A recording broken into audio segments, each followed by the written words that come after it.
Bien, entonces veo que está conectada Vanessa y son las em,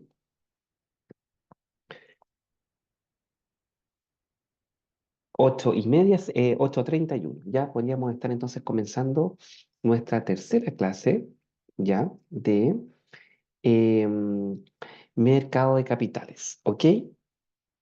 Hoy día nos toca ver instrumentos financieros y derivados, ¿ok? Así es que vámonos con esta clase del 24 de abril. Bueno, les comento, algunos de ustedes yo los tengo en otros ramos, entonces algunas temáticas se pueden ir repitiendo, pero en concreto, ¿qué me interesa que podamos hoy día revisar y enfatizar? Hemos visto que el mercado de capitales, ¿no es cierto? Así como entendiendo la frase, la palabra mercado, es el lugar al que confluyen personas o entidades que tienen excedentes de algo, de algún instrumento financiero, bueno, usualmente uno habla de mercado como el lugar donde se intercambian bienes y servicios, pero en el caso del mercado de capitales se utiliza una lógica similar y vamos a estar hablando de en este caso, transacciones dentro del mercado de capitales, ¿ya? Entonces, muchas de estas transacciones efectivamente responden a este espíritu de, bueno, yo tengo un excedente, por ejemplo, de dinero y lo presto y hay otra persona que toma este crédito, por ejemplo. Pero esto también puede ir de alguna manera complejizándose y entonces hoy día nos vamos a meter en el mundo de los derivados financieros, ¿ya? Entonces, vámonos con estas primeras preguntas ahí veo que se nos unió Eduardo, vámonos con estas preguntas de activación de aprendizaje, ¿ya? ¿Cuáles son algunos ejemplos de instrumentos financieros y cuál es la diferencia fundamental entre ellos? ¿Ok? Bueno, hemos estado revisando entonces hasta ahora distintos tipos de instrumentos financieros. Vimos renta fija, em, está también la renta variable, ¿ya? Y habíamos visto que las principales características era que básicamente, por ejemplo, en la renta fija yo tenía relativamente asegurado el retorno, pero también ese retorno era más chiquito. En cambio, en la renta variable yo podía tomar mayor riesgo, mayor volatilidad, y también entonces iba a tener un potencial mayor retorno, ¿ok? Hasta ahora hemos visto esos tipos de instrumentos, ¿ya?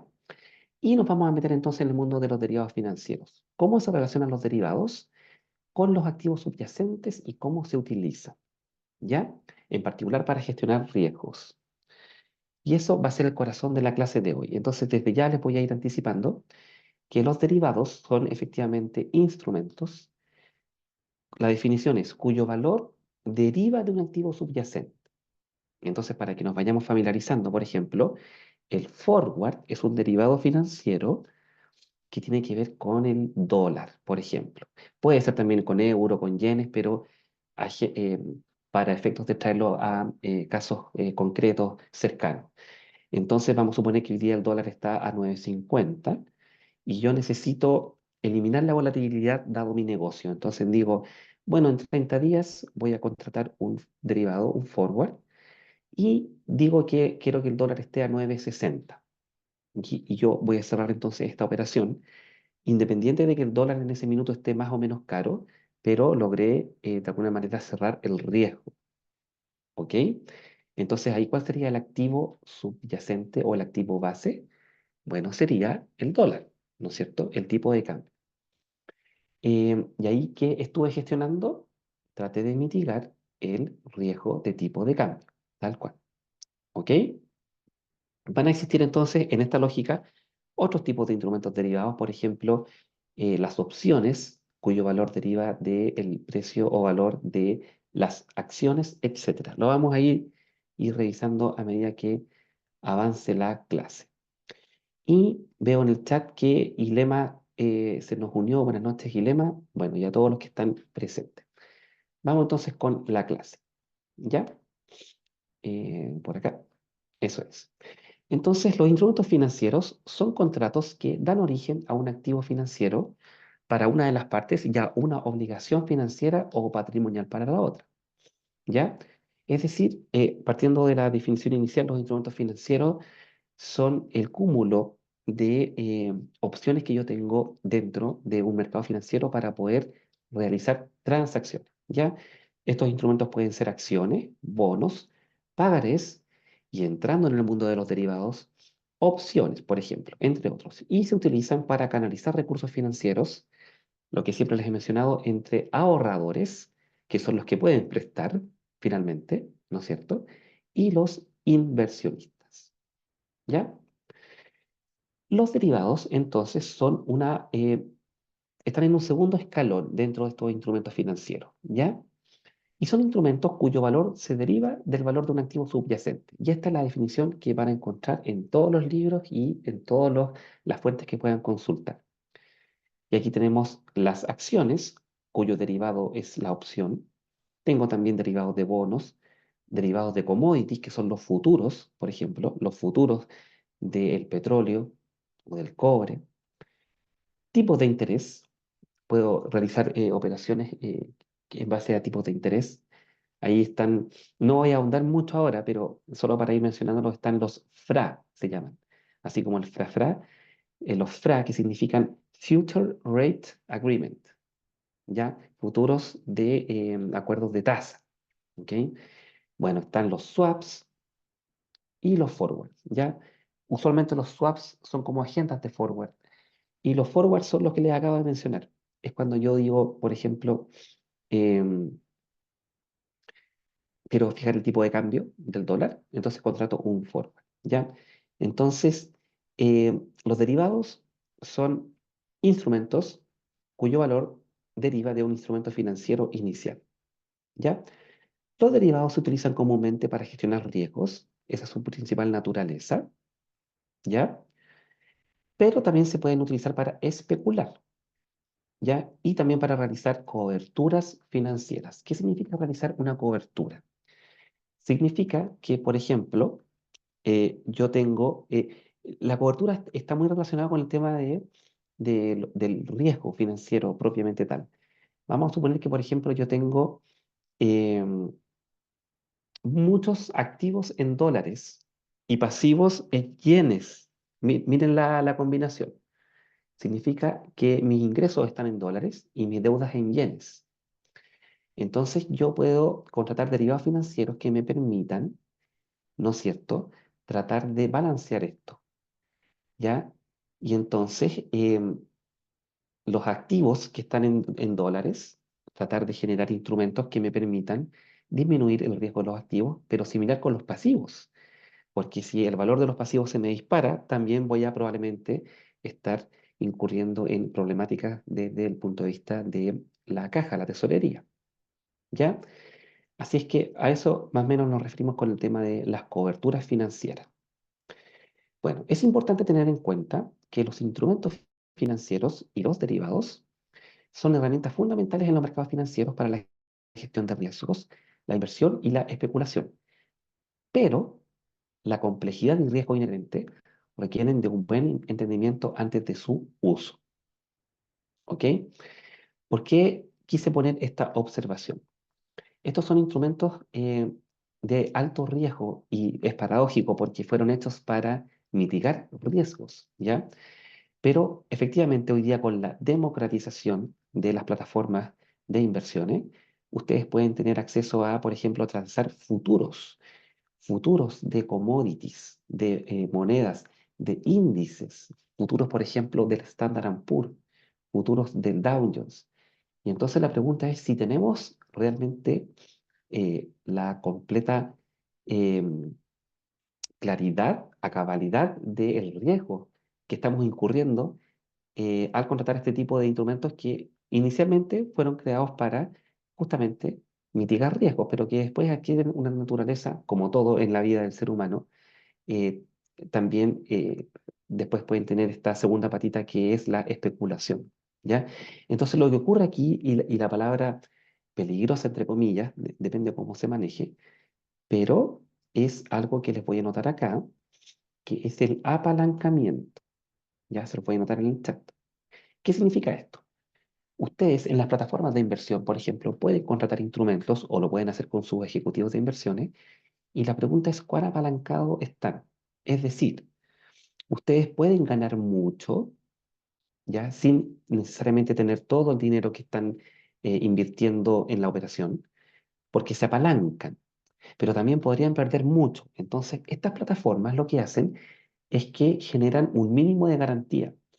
Y si ustedes potencialmente están perdiendo más de lo que tienen depositados en la cuenta, eventualmente entonces la cuenta podría quedar bloqueada o cerrada como efecto de seguridad, ¿ya?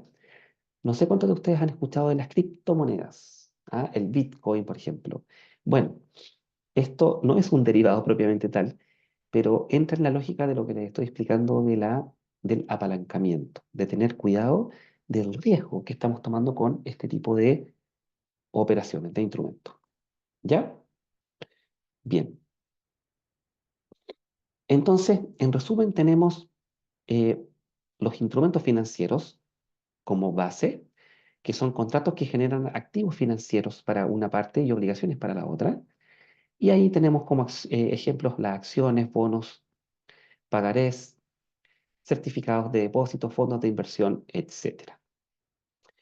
Como entonces, segundo escalón, tenemos los derivados financieros cuyo valor depende del valor de otro activo subyacente, o sea, los instrumentos que están arribita, las acciones, bonos. Aquí también me faltaría, por ejemplo, mencionar operaciones del mercado Forex, las de moneda extranjera, etcétera. ¿Ya? Vamos definiendo ahora entonces un poco más en detalle los derivados. Opciones. Las opciones son contratos que dan al comprador el derecho, pero no la obligación. Esto parece un juego de palabras, pero lo vamos a tratar de entender. De comprar o vender un activo subyacente a un precio predeterminado en una fecha futura, ¿ya? En general, uno habla de las opciones de acciones, pero hay también opciones de, por ejemplo, forward o de tipos de cambio de moneda, etcétera. ¿Cuál es la lógica de esto? De nuevo, va a parecer un juego de palabras, pero es tan sencillo como armar una matriz en donde yo digo que puedo comprar una opción de compra o venta o puedo vender una opción de compra o venta. ¿Ya? Como estoy comprando o vendiendo opciones, es un derecho, pero no una obligación. ¿Ya? Y ustedes podrán ir sacando las conclusiones que obviamente se van desencadenando de estos distintos tipos de riesgo y de potenciales también ganancias.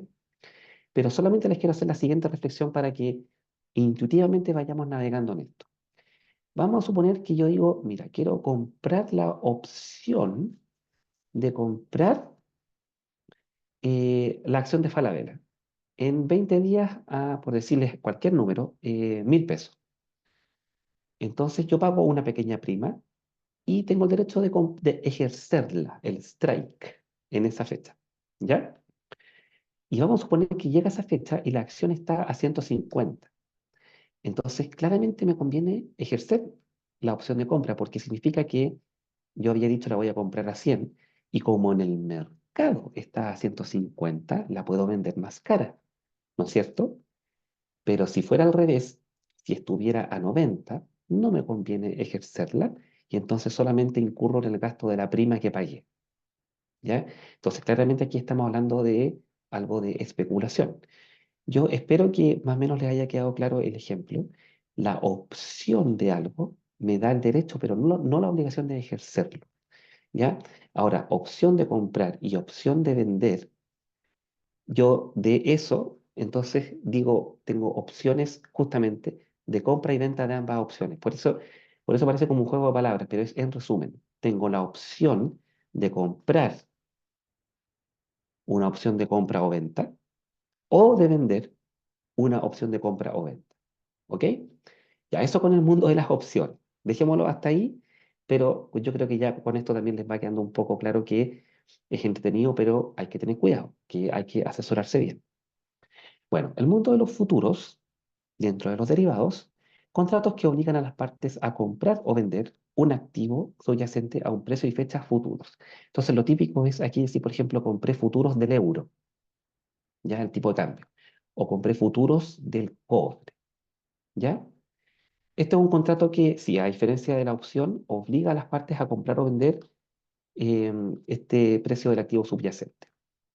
Los swaps, ¿ya? Son agendas de pagos en el tiempo. Para darles una idea, yo puedo tener un swap que tiene vencimientos en 3, 6, 9 y 12 meses. Y se adquieren compromisos, ¿ya?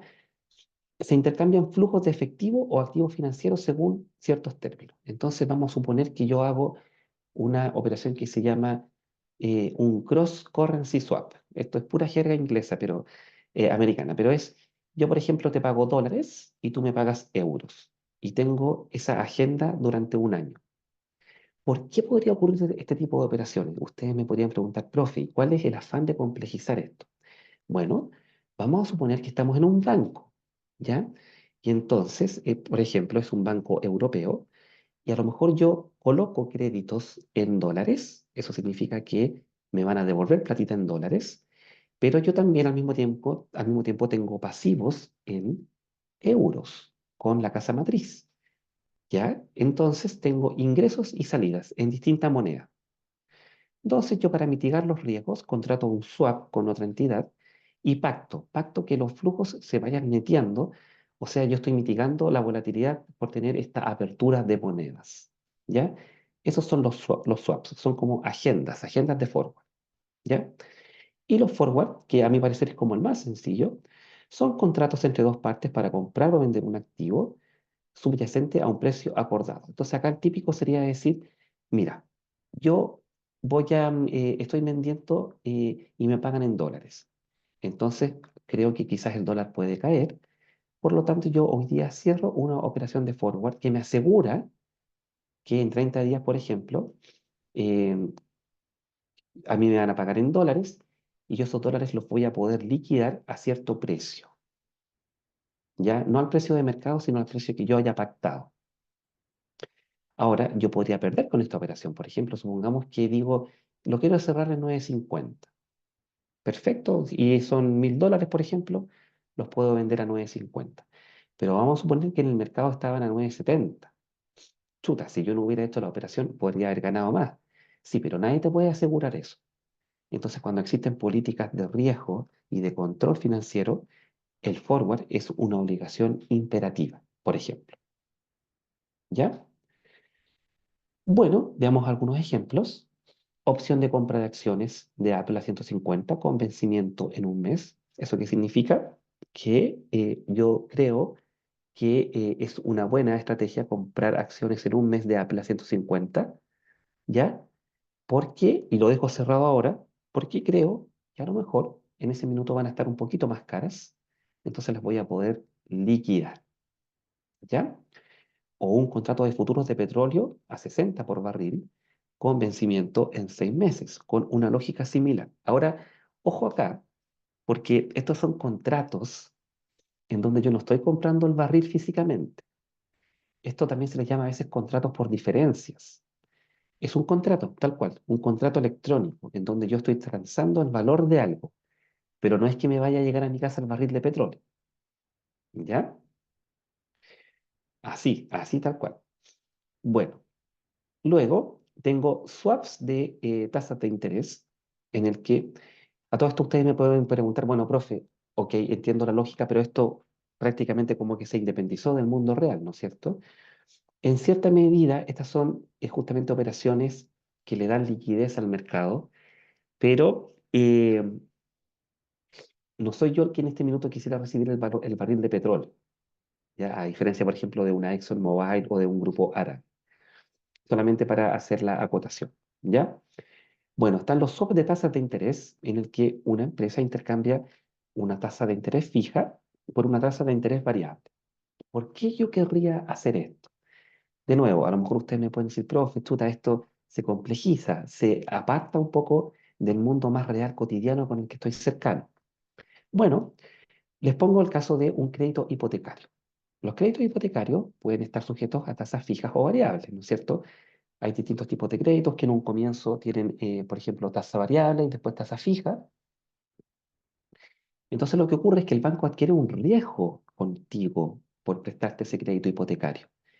Y en términos normativos, por Basilea, que es una norma internacional, el banco tiene que cerrar esos riesgos. Entonces justamente hace una operación de swap de tasas de interés, la hace con otra contraparte, porque va a tener ingresos por el crédito que yo le voy a ir prepagando, los va a tener en tasas fijas y variables. Y él tiene una exposición, una apertura a ese riesgo que también debe cerrar y lo hace con otra contraparte. Y ahí están entonces los swaps de tasas de interés, por ejemplo. ¿Ya? Luego también tenemos los contratos forward para comprar euros a una tasa de cambio específica en 3 meses. ¿Ya? El típico ejemplo que estábamos dando del forward, donde yo quiero cerrar la volatilidad del tipo de cambio, en este caso, euro. ¿Ok? Entonces, dado esto, les quiero ahora compartir el siguiente videito, que lo voy a abrir en una pestañita y les voy a compartir la aplicación. El videito se llama em, Derivados Financieros y denme un segundo porque quiero también asegurarme que estoy compartiendo el sonido. Bien, estamos entonces y vámonos con el videito de derivados financieros. Para principiantes. Hoy trataremos el tema de los derivados financieros, también conocidos como instrumentos derivados. ¿Qué es un derivado y qué clase de derivados existen? Bien, como la palabra lo indica, se trata de un producto financiero cuyo valor depende del precio de otro activo, es decir, que deriva del precio de otro activo. Al activo que se toma como referencia se le denomina activo subyacente. Los subyacentes son muy diferentes. Pueden ser, por ejemplo, acciones o valores de renta fija, pero también cosas más abstractas, como índices o tipos de interés. Existen derivados para productos agrícolas, metales, divisas, acciones, etc. Los derivados financieros no tienen un valor intrínseco, sino que su valor depende del valor de otro producto financiero y de si éste sube o baja. El valor de un derivado sobre el petróleo, por ejemplo, depende del precio del petróleo. El término derivado financiero es un término bastante general que engloba diferentes tipos de instrumentos. Actualmente hay más de 1 millón de derivados diferentes. Dependiendo del tipo de contrato tenemos entre ellos opciones, CFDs, swaps u operaciones de permuta financiera y los así llamados contratos de futuros. En los próximos videos nos enfocaremos en cada uno de ellos. Por ahora, concentrémonos en los derivados en general. Dependiendo del lugar de contratación y negociación, podemos clasificar a los derivados básicamente en dos tipos. Algunos derivados son negociados OTC, over the counter, es decir, en mercados extrabursátiles, por lo general a través de bancos, donde se pactan las operaciones directamente entre dos partes. Otros derivados pueden comerciarse en la bolsa. Muchos de ellos tienen incluso sus propios mercados, como por ejemplo la Eurex, para futuros y opciones. Los derivados pueden usarse tanto como para hacer coberturas, es decir, para reducir el riesgo de determinados activos o pasivos financieros, como también para especular. Ya hemos mencionado al petróleo, así que usaremos esa commodity en nuestro ejemplo. Digamos que siempre vas al trabajo en tu auto y las subidas de los precios de la gasolina realmente te cabrean. Supongamos también, para simplificar las cosas, que el precio de la gasolina depende única y exclusivamente de los aumentos en el precio del petróleo. Así que decides comprar un derivado para ganar con las subidas de los precios del petróleo y neutralizar los incrementos en tus gastos. Vamos a suponer con fines prácticos que la cotización de un barril de petróleo Brent es de 100 euros. El derivado que has comprado por 10 euros actúa en respuesta a los cambios del activo subyacente, es decir, del petróleo en una relación de 1 a 1. Si el precio del petróleo sube de 100 a 110 euros, tu derivado subirá de 10 a 11 euros, manteniendo la misma relación, en este caso, un incremento de 10%. Así, cada vez que suba el precio del petróleo, subirá también el valor de tu derivado. Cada vez que caiga el precio del petróleo y con él el precio de la gasolina que consumes, caerá también el valor de tu derivado. Como podemos observar, ambos se anulan mutuamente. Desde luego, También podrías comprar un derivado que no reproduzca el precio del petróleo en una relación 1 a 1, sino, por ejemplo, 1 a 10. El derivado subirá entonces 10 veces más rápido que el precio activo subyacente. Es decir, que el valor de tu derivado subirá de 10 a 20 euros. Obviamente, el riesgo sería mucho mayor, porque de caer el precio del petróleo, también caería el precio del derivado, solo que mucho más rápido. Como ves, puedes hacer coberturas financieras usando derivados. Pero también es posible especular, es decir, comprar derivados para apostarle a un determinado desarrollo de las cotizaciones. Como lo mencionamos anteriormente, existen diferentes categorías de derivados. Existen los así llamados lock products y option products. Mientras algunos contratos de derivados son de obligatorio cumplimiento, como en el caso de los futuros, en otros casos, como por ejemplo el de las opciones financieras, se trata de contratos que dan un derecho de compra o venta, pero que no implican una obligación. Para entender más al respecto, puedes descargar la guía informativa en PDF que encontrarás en el enlace de descripción de este video. Además, puedes suscribirte a nuestro canal para no perderte los próximos videos donde explicaremos con detalle cada uno de los diferentes tipos de derivados. Súper. Te voy a revelar. Bueno, espero que no haya sido tan, En este video, no sé, engorroso. De alguna manera como que pienso que quedó claro que básicamente... Uy, un segundito. Ay, perdón. No sé si les había comentado en la clase anterior, estoy con una alergia que todavía me causa estragos. Bueno, el tema de que ahí se trató de graficar cómo el valor de el derivado dependía del valor del activo subyacente, ¿no es cierto? Cómo iban de alguna manera aparejados. Esa es un poquito la lógica, ¿ok? Bueno, entonces volvamos ahora a la PPT y me gustaría que fuéramos a un Excel a ejercitar, ¿ya? Entonces, en realidad voy a abrir el Excel mejor y vamos a tratar de poner en práctica lo que estamos revisando, ¿ya? Entonces, déjenme acá un segundito, compartir pantalla, 24 del 4, aquí está. Vamos entonces, ¿ya? Em, estas preguntas son para el final, ya. Voy a agrandar por acá y vámonos con la primera pregunta. Dice, si un inversor ya compra 100 acciones de una empresa a 50 por acción, entonces compro 100 acciones ya a un precio de 50, perdón, al revés, aquí, ¿no es cierto? ¿Cuál es el valor total de la inversión en instrumentos financieros? Vamos a partir de lo más básico desde los instrumentos financieros. Entonces, para calcular el valor total de la inversión, simplemente multiplicamos el precio de la acción por el total de las acciones y tenemos un total de 5.000 en valor total de la operación. ¿Ok? Esto parece como obvio lo que acabo de calcular, pero es el desde, ¿ya? Para que ahora, por ejemplo, podamos responder preguntas como la siguiente. Denme un segundito aquí, voy a bajar esto y vamos a terminar de responder. Acá, súper. Y después tiramos la otra también para abajo. Pregunta 2. Pregunta 2. Supongamos que un inversionista compra una opción de compra, ¿ya? Aquí es cuando entramos con este juego de palabras que les digo. Compramos, ¿ya?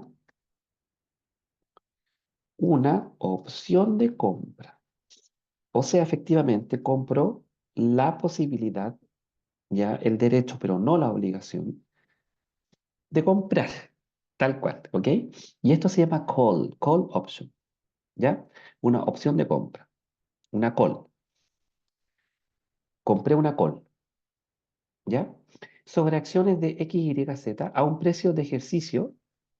Este es básicamente el precio el strike que se le llama de 60 por acción. ¿Ok? Bien, entonces fíjense, si el precio actual de las acciones es de 70, entonces vamos a poner, cuando tengan problemas en donde les den enunciados que pueden parecer medios complicados, el secreto siempre va a ser ir aterrizándolo a la tabla del Excel, parametrizarlo, ¿ya? Y ahí puede adquirir más lógica. Entonces, fíjense, el precio actual de las acciones es de 70. Vamos a anotar y después vamos a tratar de reflexionar. Y la opción tiene un costo de 5 por acción. La opción, esta es lo que se le llama la prima, ¿ya? La famosa prima, que es de 5 más 5 y esto es signo peso. Con esto tengo todo para poder resolver este segundo problema, ¿ya? Fíjense.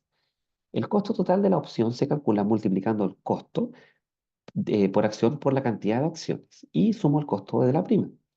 Entonces son 5 por acción por 100 acciones, ¿no es cierto? Perdón, más 5 de la prima por 100 acciones, ¿ya? Entonces lo vamos a hacer en dos patitas. Primero digo, fíjense acá, el costo total de la opción se calcula multiplicando el costo por acción por la cantidad de acciones, ¿no es cierto? Eh, y bueno, a todo esto, sí, acá en el enunciado faltó especificar, pero venía en realidad esto venía del problema anterior, ¿ah? 100 acciones. Entonces digo 100 acciones por eh, ah, la cantidad de acciones, 5. A ver, aquí creo que aquí me falta algo en este enunciado. Déjenme revisar. El costo total de la opción se calcula multiplicando el costo por acción por la cantidad de acciones, ¿no es cierto? Eh, son 100 acciones, venía del problema anterior. Yo creo que vamos a tener aquí que corregir un poco esta respuesta. De hecho, ¿saben qué? No, esto lo vamos a hacer en conjunto. Lo vamos a hacer en conjunto, porque en realidad este problema lo que me interesaba es la lógica del éxito de la operación. Fíjense lo siguiente. Entonces vamos a suponer que yo ejerzo la operación, ¿ya? Vamos a suponer que la ejerzo. Entonces, ¿qué significa eso? Que al final, ¿no es cierto? Yo voy a tener, fíjense lo siguiente, al final del periodo, yo ejerzo la opción de compra, la call option, entonces digo, bueno, eran 100 acciones, entonces digo las 100 por los 60, ¿no es cierto? Bien. Y además le agrego la prima, eh, que en este caso sería 100 por 5. Entonces, este fue el costo total de esta operación, ¿ya? Hasta aquí clarito. Ejerzo la opción al final del periodo, entonces digo, bueno, eran 100 acciones y simplemente multiplico. De hecho, esto lo podría hacer así. Digo, la opción de compra, ¿ya? Por el total de acciones, ahora sí, y después los 500, que es la prima, por también el total de acciones, sube. Entonces, el total de ejercer esta operación son 6.500. Bien. Y resulta que al final del periodo, a precio de mercado, ¿ya? Esto se encuentra en 70. Entonces, yo podría salir a vender al mercado estas acciones y diría 70 por los 100, las 100 acciones. Y eso me da 7.000. Por lo tanto, el resultado final de la operación es los 7.000 menos los 6.500 que incluyen el costo de esto, la prima, y gané 500. ¿Se entiende? Entonces, esto es una operación con opciones y si se dan cuenta, yo aquí no estoy tratando de cubrir algún tipo de riesgo. Esto es básicamente, digamos, si lo estuviera considerando dentro de una diversificación, podría ser, pero aquí yo estoy un poco trabajando con la especulación, ¿no es cierto? Yo apelo a que al final del periodo en esta operación, el valor de la acción sea un poquito mayor y gane con esta transacción. ¿Ya? Bien, entonces ahí tenemos, este es el ejercicio A, este es el B, y vámonos con la pregunta 3, que de hecho quizás me conviene pasarla para acá abajo para que la resolvamos en conjunto. ¿Ya? Vámonos con la pregunta 3. Eh, espérenme acá, a ver si me resulta bien. Y misma lógica, esto siempre hace que se me caiga el Excel, así que lo voy a hacer con cuidado. Parece que me resultó. Súper. Vamos. Pregunta, un inversor vende un contrato de futuros de oro. ¿Ya? Estoy vendiendo oro a 1.800 por onza. Entonces vamos anotando 1.800 por onza. Y por un tamaño de contrato de 100 onzas Troy. Son 100 onzas. ¿Ya? Bien. El precio del oro en la fecha de vencimiento es de 1.750. Al vencimiento fue de 1.750. ¿No es cierto? Bien. ¿Cuál es la ganancia o pérdida del inversor? Bueno, lo que ocurrió fue que, y esto es al comienzo, ¿ya? Lo ponemos acá. Lo que ocurrió es que yo en un comienzo, en el fondo, eh, el valor de esta operación fue las 100 onzas por los 1.800, ¿no es cierto? Eh,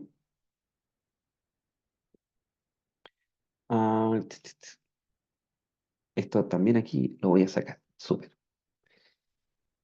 ¿No es cierto? 1.800 por onza con un tamaño del contrato de 100 onzas Troy. Súper. Bien. El precio del oro en la fecha de vencimiento es de 1.750. ¿Ya? Entonces, ¿qué es lo que ocurre?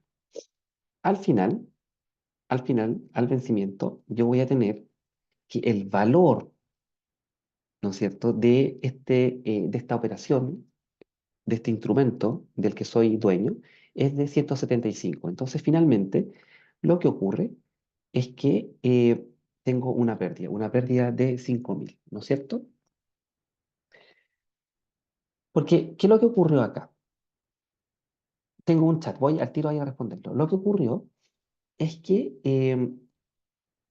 yo estaba especulando a tomar una posición.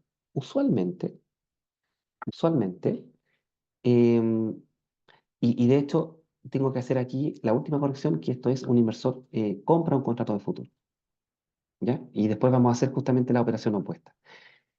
Si yo compro algo a un precio y después lo vendo más barato, perdí.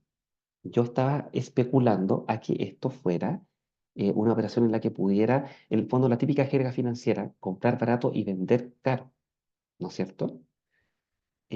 Como dice Ilema, Ilema había escrito así. Pero fíjense lo siguiente, y aquí les quiero mostrar la otra cara de los derivados y de las operaciones, por ejemplo, de futuros, ¿ya? Vamos a suponer, aquí voy a jugar de nuevo con la definición, que el inversor vende el contrato, lo vendió, ¿ya? Entonces, fíjense lo que va a ocurrir. Va a ocurrir exactamente lo opuesto, y voy a copiar y pegar esto, pero lo vamos a desarrollar. Entonces, ¿qué ocurre? Que yo estoy, eh, voy a vender un contrato, ¿ya? Lo voy a vender, eh, y si lo estoy vendiendo, es algo muy parecido a que yo tuviera que esto llevarlo al final. Les voy a explicar. Esto en finanzas, en operaciones de mercado de capitales, se llama, eh, y esto lo voy a poner acá, irme corto, ¿ya? Venta corta, que significa vender algo que no tengo y después comprarlo. Entonces, si yo vendo a 1.800, ahora lo di vuelta, ¿no es cierto? Bueno, y al final del periodo está a 1.750, es al revés, ¿no es cierto? Porque al final del periodo tuve que salir a comprarlo porque lo vendí.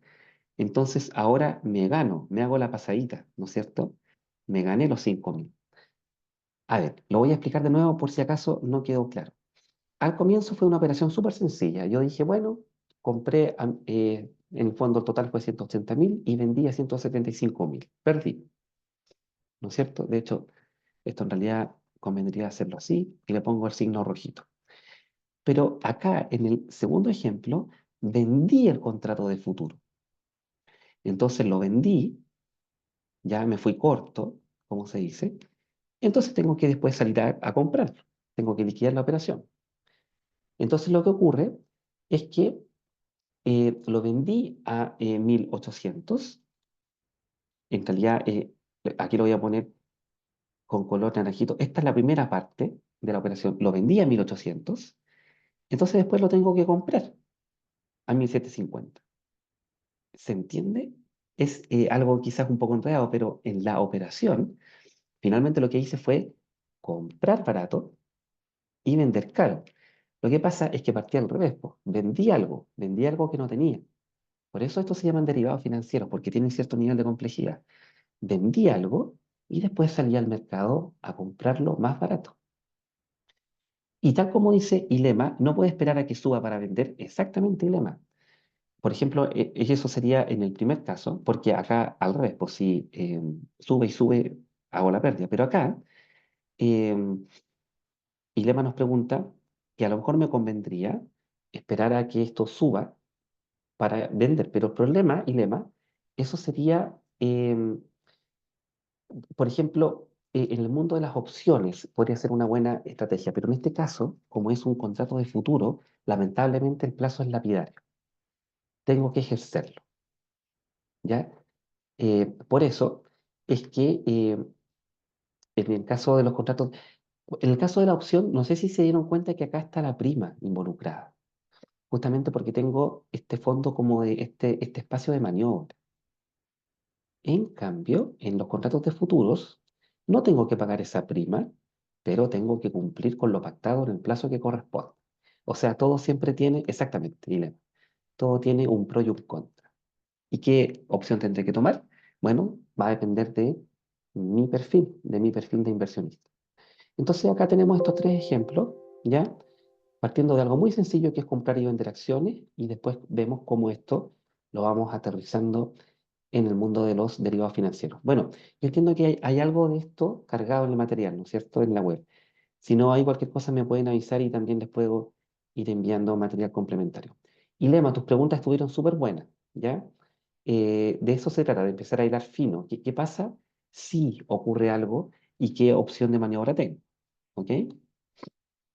Bueno, eh, a grosso modo, eso sería lo que tenía para hoy. Entonces, quiero dejar también abierto para dudas, consultas. Déjenme ver si eventualmente, porque todavía nos queda harto tiempo, les puedo mostrar otro material. Pero quiero terminar de responder estas preguntas. ¿Cuál es la diferencia principal entre un instrumento financiero y un derivado?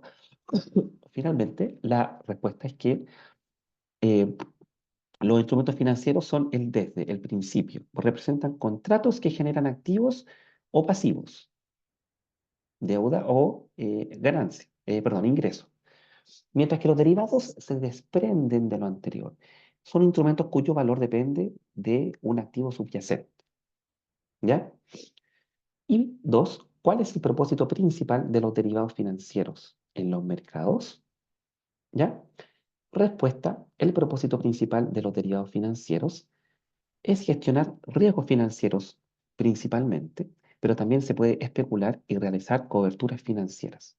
Esto nos permite, dentro del mercado financiero, protegerme contra movimientos adversos en los precios de los activos subyacentes o aprovechar oportunidades de inversión. ¿Ya? Entonces, em, denme un segundito, porque quiero mostrarles algo como para ir cerrando la clase. em, que, que puede ser interesante eh, y que tiene que ver con, déjenme ver si lo encuentro acá, un segundito. Ok.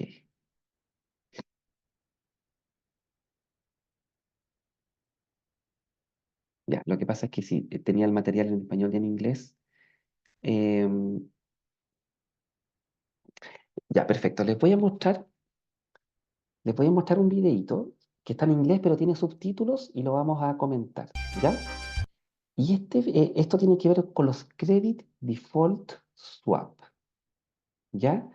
Estos son otros derivados que básicamente tienen que ver con especular a el riesgo de incumplimiento. Y esto fue la base de lo que ocurrió con la crisis del 2008, ¿ya? Fíjense que, ¿saben qué? De hecho, no, les voy a mostrar el videito que está al lado, que también lo tenía dentro del material. Eh, lo que pasa es que este me gusta porque es gráfico, pero el de al lado está en español, va a ser más llevadero, ¿ya? Lo mismo que es un Credit Default Swap y como les mencionaba, miren, fíjense que acá al ladito, no sé si ven, dice Big Short. Actúa ahí el actor de Batman. Esta película es extraordinaria. Es la película que habla de la crisis del 2008, la crisis subprime. Bueno, con eso tiene que ver un poco el tema de los Credit Default Swap, ¿ya? Estos Credit Default Swap, ya de hecho, miren acá hasta hay un Excel, que no quiero que lo veamos, pero ¿están viendo la pantalla o no? A todo esto. Esperen, déjenme. Creo que sí, ya. No quiero que lo veamos ahora, pero todo esto obviamente en una planilla yo puedo ir sacando el cálculo. Claro, esto es un poquito ya más complejo, ¿ok? Eh, pero estos derivados fueron la base de lo que ocurrió en la crisis subprime del 2008. Y estos derivados ya se alejan un poco de esta realidad de las opciones o los forwards, ¿ya? Em, Esto es un instrumento como adicional y que está indexado al riesgo de incumplimiento. Ah, pero se los quiero mostrar para que vean finalmente que de algo básico, que es más o menos entendible, una opción, un forward, pero podemos terminar con instrumentos complejos que finalmente tienen como consecuencia también, lamentablemente, la gestación de crisis financieras, tal cual. Como decía Gordon Gekko, él lo decía con un tono positivo, en Wall Street decía que la avaricia era buena, pero acá vemos también que el exceso de avaricia, sí, puede llevar a crisis financiera. Aquí finalmente lo que ocurre es el exceso de desregulación, que pareciera que es algo bueno en libre mercado, pero dado el espíritu humano de constante ambición, también puede conllevar problemas, ¿ya? Veamos entonces el videito y lo comentamos. Voy a asegurarme que esté también compartiendo el sonido. Sí, vamos entonces.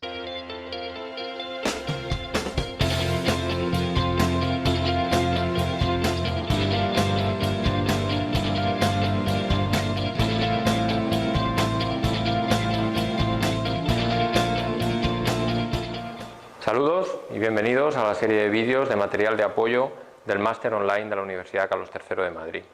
En esta semana 4 del curso de derivados OTC analizaremos los derivados de crédito. En particular, y en este vídeo, lo que se abordará es el análisis de los Credit Default Swap o permutas de incumplimiento crediticio. Por tanto, nuestro objetivo ahora es entender qué es un Credit Default Swap. Credit Default Swap atiende CDS atiende al acrónimo Credit Default Swap y se suele traducir en español como permuta de incumplimiento crediticio. En un Credit Default Swap lo que hay es un contrato entre dos partes por las cuales una de las partes paga siempre una cantidad fija, una prima, se conoce como la prima del CDS, a la otra parte. Esta otra parte lo que se compromete que en el momento en el que ocurra un incumplimiento crediticio, en el momento en el que ocurra un evento de crédito, esta parte se compromete a restituir el valor de un determinado subyacente, normalmente un bono, al comprador del swap. En un swap intervienen dos partes, el que compra protección, es decir, el que paga fijo, el que paga esa prima, y el que vende protección, es decir, el que recibe esas primas y, en caso de que se produzca el evento de crédito, restituirá el valor del activo subyacente al comprador de protección. Cuando se habla de valorar un swap, lo que se pone encima de la mesa es cuál es el porcentaje, cuál es la prima que el comprador de protección, es decir, aquel que paga el que paga a la contraparte una cantidad fija, ¿cuál es esa cantidad fija? Ese es lo que se conoce como la prima del CDS y que veremos en otro vídeo, ¿vale? En este sentido, un credit default swap. Solo un comentario para guiarlos y que no se me vayan perdiendo. Aquí se mantienen lógicas similares, ¿ya? Por ejemplo, ¿se acuerdan cuando hablamos de los swaps? Que es que yo quiero netear flujos futuros. Aquí lo que quiero es tratar de compensar riesgos de impagos, ¿ya? Finalmente eso fue lo que ocurrió en escala masiva en la crisis del 2008. Bueno, sigamos con el videito. Funciona en cierta forma como un seguro de impago, por el cual yo voy pagando una cantidad fija a mi contraparte, a cambio de que si se da un evento de crédito externo, por ejemplo el incumplimiento de un país o de una empresa, la contraparte me restituye a mí el valor del bono que tengo asegurado. En esto consiste un credit default swap. Lo que voy a hacer ahora va a ser plasmar toda esta intuición en gráficos para visualizar bien en qué consiste el intercambio de flujos que se produce en un swap. Para ello he representado en la pizarra dos circunstancias: la circunstancia en la que no existe impago y otra circunstancia en la que puede existir impago. Lo que he representado aquí es simplemente un swap que tiene un vencimiento de 3 años, donde las primas son anuales y en la parte de arriba está la cantidad que paga el comprador de protección, y aquí en la parte de abajo está lo que paga el vendedor de protección.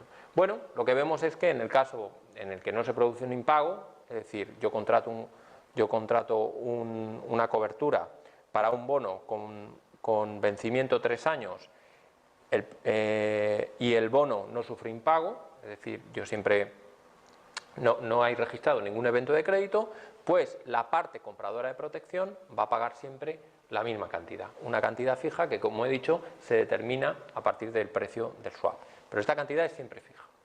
Aquí lo que vemos es que la parte vendedora de protección no efectúa en ningún momento ningún tipo de pago. ¿Por qué? Porque no se ha dado ese evento de crédito. Este es el escenario en el que no se producen impagos. En este gráfico lo que hemos representado es cuál serían esos flujos de caja si se diese lugar un impago. Y lo que vemos es que los flujos de caja del comprador de protección son siempre los mismos, son fijos. En el primer año paga su prima, en el segundo año paga su prima, siempre la misma prima, pero del año 2 al año 3 se produce el evento de crédito. El evento de crédito es una circunstancia exógena al contrato, es un shock, y por tanto en el momento en el que se produce el evento de crédito, la parte compradora de protección deja de pagar, por eso aquí no hay ningún flujo de caja, y la parte vendedora de protección lo que hace es restituir a la contraparte, es decir, los vendedores de protección restituyen el valor del bono que ha impagado. Este es el esquema de un credit default swap. Bueno, hay una cierta controversia dentro de la literatura en llamarlo un swap, porque swap es un intercambio de flujos de caja, aquí el intercambio es fundamentalmente puntual, pero bueno, eso es un aspecto mucho más técnico, y lo que está claro es que el nombre de CDS o Credit Default Swap persiste en el mercado, sea o no sea un swap, y a lo que se refiere es a esta estructura de flujos de caja que opera de forma diferente en el caso de que ocurra un impago. Bien, pues espero que con esta corta explicación haya quedado claro en qué consiste un Credit Default Swap y de que sirva de ayuda a los estudiantes en esta semana 4 de derivados de crédito. Muchas gracias. Bien, y eso con el videito. Entonces, claro, ¿qué es lo que ocurrió con la crisis subprime? No se los quiero mostrar ¿Tienes? ahora. Eh, sí, este es el resumen de la película. Em, Lo que ocurrió, vamos a volver a la presentación, en la crisis de el 2008, es que se activaron todos estos credit default swap cuando, no sé si ustedes han tenido la posibilidad de escuchar un poco más de lo que pasó en 2008, pero eh, Estados Unidos vendió el sueño americano a clases mayormente de clases media e inmigrantes que querían acceder al sueño de la casa propia por distintos motivos y no eran sujetos de crédito. Entonces los activos de los bancos eran activos basura, ¿ya? Y empezó en masa el tema del incumplimiento de pagos, ¿ya? En realidad eso fue lo que ocurrió primero. Entonces empezaron a activar todos estos credit default swap, ¿ya? Una de las cosas que muestran las películas es cómo una de las personas que se anticipó a esto generó ahí utilidades. Pero aquí lo que ocurrió, fíjense, finalmente la naturaleza de esto es apostar al impago, apostar a la pérdida de un flujo, ¿ya? Claro, lo que ocurre es que en la medida en que hayan condiciones normales, estas compañías que son las acreedoras de estos instrumentos reciben las primas. Esto es como una póliza de seguro. Y entonces todo anda relativamente bien y podría haber uno que otro impago, pero cuando ocurre en masa, ¿no es cierto? Como la crisis del 2008, estalla una crisis, ¿ya? Pero miren, por sobre todo, esta última pincelada es para no ocultarles que efectivamente el mundo de los derivados es bonito, es entretenido y uno puede comenzar a entenderlo, pero también hay cosas que requieren tiempo de ser digeridas porque son un poco más complejas. ¿Ya? Bien, nosotros la próxima clase vamos a estar revisando nociones básicas para toma de decisiones financieras en el mercado de capitales. Eso va a estar bien interesante porque finalmente de todo lo que hemos revisado y aprendido, bueno, la pregunta es cómo tomamos decisión, ¿no es cierto? Y muchas veces la primera sugerencia es acude a un buen agente de inversiones o a algún buen ejecutivo, pero a lo mejor ustedes el día de mañana van a estar en posición de tomar este tipo de decisiones en una compañía. Entonces, vamos a estar ahí discutiendo algunas herramientas de nuevo, cómo poder navegar en todo el cúmulo de instrumentos y de distintas alternativas que se presentan en el mercado de capitales. Entonces, se dan cuenta que finalmente el mercado de capitales es mucho más que decir, ah, voy a comprar y vender acciones, por ejemplo. Están los instrumentos de renta fija, variable, los derivados, y finalmente, ¿qué hago? ¿Qué decisiones tomo frente a todo este cúmulo de alternativas? ¿Ya?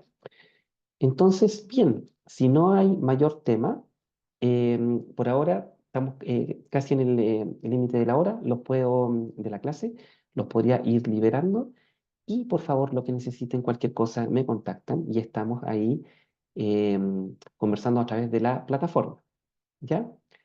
Así es que eso, bueno, espero que les haya gustado la clase. Esto es bien entretenido en todo este mundo y existen muchos diplomados y posgrados que ustedes también con el tiempo pueden realizar y eventualmente desarrollarse en estas áreas, si es que efectivamente les interesa estar un poco más involucrado en este mundo. Súper. Entonces, Gilema, para ti y para todos, un saludo de buenas noches. ¿Ya? Harto ánimo ahí con la plataforma y seguimos en contacto. Vi que dijeron que podemos hacer el trabajo solos. Em, Eso, Ilema, sí, al parecer respecto de lo que está en la plataforma, ¿no es cierto? Sí, creo que no hay mayor inconveniente con eso, tal cual. De todas formas, ahí recuerden cualquier cosa también, me pueden ir preguntando al tutor o me pueden también a mí mandar un correo. Bien, sí, yo creo que esa alternativa sobre todo es buena cuando los cursos son chiquitos, pues como este. Súper, ya pues, Buenas noches, profesor. ya, Gracias muy por... buenas noches, ya, que estén súper bien. Un saludo. Eso, Ya, estamos buenas en noches. contacto. Saludos a todos. Ya, buenas noches. Chao, chao. Chao, chao.